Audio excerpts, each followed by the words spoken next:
right on my side, baby, where would I be without your love beside me? Oh. Hi guys, welcome back to my channel, or welcome if it is your first time. They call me Miss Erin Yvette on social media, and you can just call me Erin. So today I want to sit down and talk to you guys about my newest addition to the family, which is crazy for me to actually be sitting down here to talk about it, because I'm pretty sure I've mentioned this multiple times on my channel before. If you're a close friend of mine, then yes, I actually finally did it. You've heard about this multiple times. This has been something that I've been wanting to do for a couple of years. I think freshman year is when I started hanging out with a girl, and I went with her and I got my first tattoo.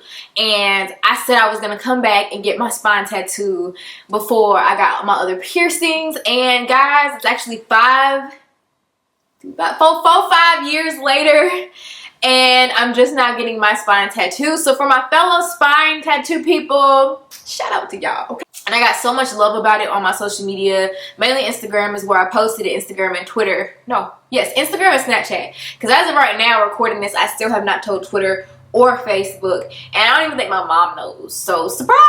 One thing that I did notice about getting my spine tattoo, I do a lot. I do probably like almost about 7 months to a year's worth of research before I actually get any tattoo in general. And this specific tattoo that I got recently, I got it on Monday, so it's about to be a whole week old. Okay, today is Sunday, so I got it last Monday, and it took me about 4 to 5 years worth of research, asking my friends who have similar tattoos in similar places and things like that. So I did want to go over like my tattoo experience, the pain, what made me get what I got, how much it costs, and things like that, how to find good tattoo artists in your area, and things like that. I'm also going to be covering kind of like my frequently asked questions. So not questions that you guys may have, but questions that I had going through this process. Because when you're getting something on your spine, yo, it's a different kind of feeling. Like, you want to be sure, like, the questions you ask, bro,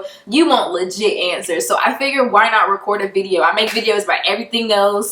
This is some shit that I really wish I could look up, because when I was getting this tattoo, wasn't no videos.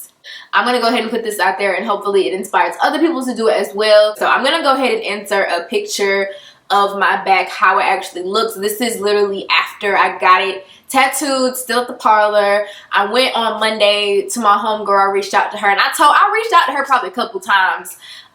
She recently just got a shop in my area. I tag her all the time on Instagram, period. If you see any of my tattoos, you'll see me tag her all the time.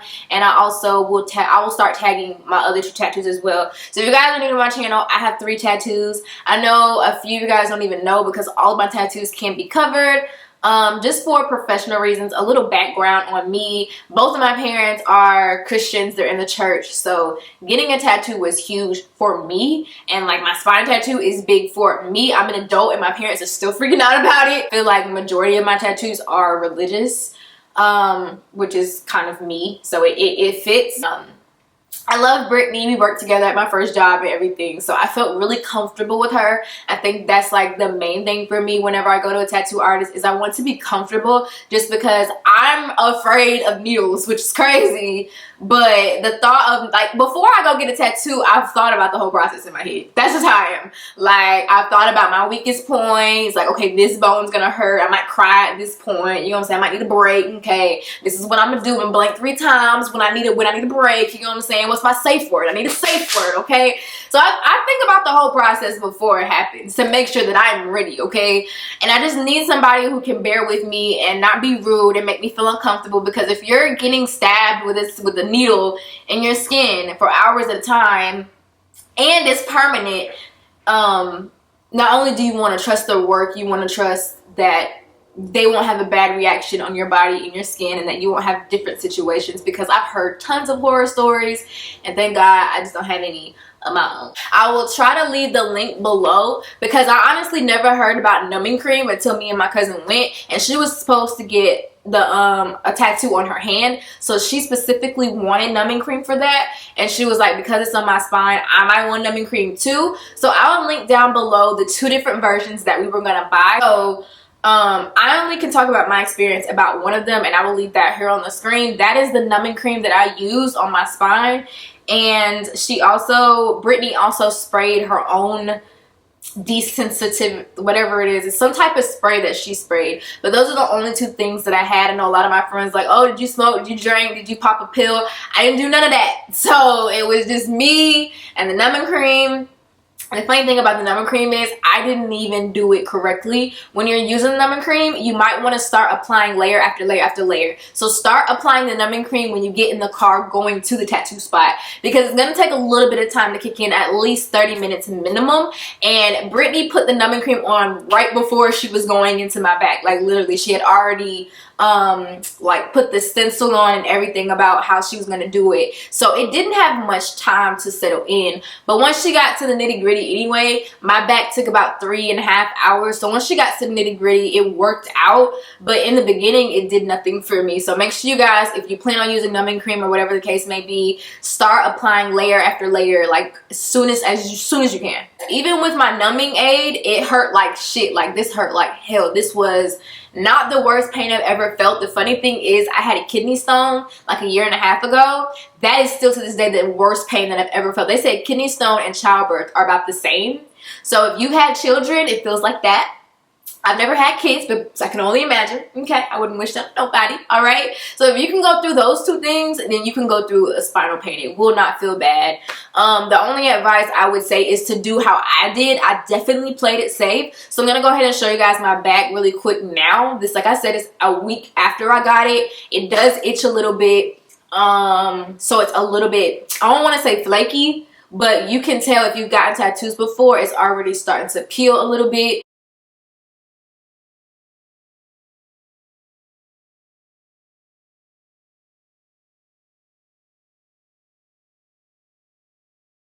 Okay, so the tattoo says your faith must be greater than your fear, and exact translation is your faith must be bigger than your fear. I have a friend who is from the Middle East, and he translated it for me afterward and was like, it doesn't say greater, it says bigger.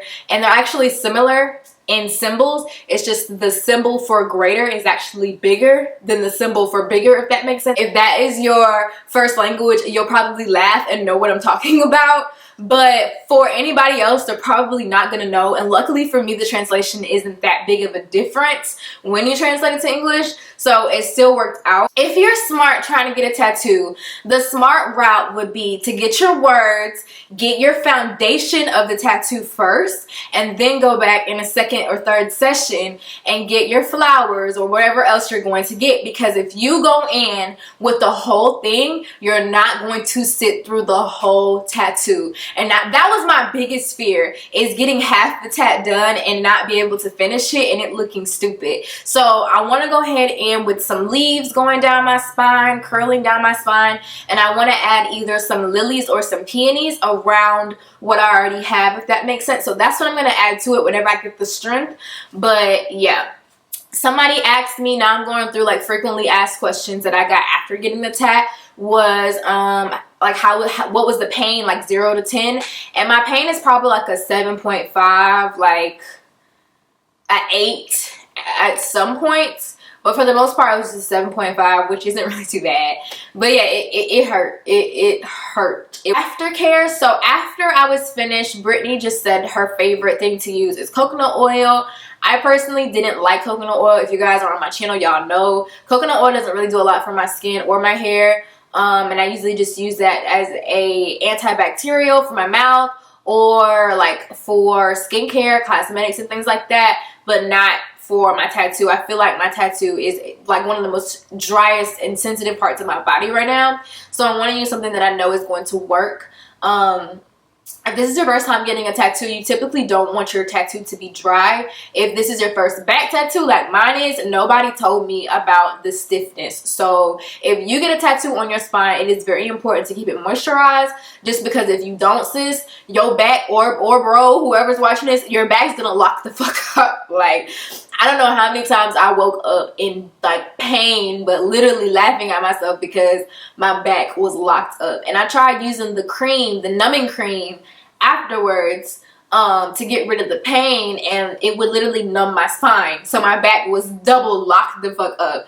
So lately I've just been keeping it moisturized with shea butter, or I use Andy ointment, or I like mix my oils and I'll put it on my back. But you just don't want it to dry up because it hurts more whenever it's dry. And that goes for any tattoo. This to me was basically saying, none of my friends thought that I had the balls to get this tattoo. Honestly, I didn't think I had the balls to get this tattoo. But faith has literally gotten me through so much. And I know that the only way I'm going to get to the rest of my goals and into this next phase of life is by having that same faith and strength. And that the most important thing that I've learned, honestly, is that growing up, we have been taught to not have fear. That women shouldn't be afraid. That men don't know fear. That strength means the absence of fear. But I feel like strength is acknowledging that fear is relevant and doing it anyway. That's what you know, strength means to me. Is knowing that, yes, sometimes I may be afraid. Getting this tattoo, I was scared as hell. You know what I'm saying?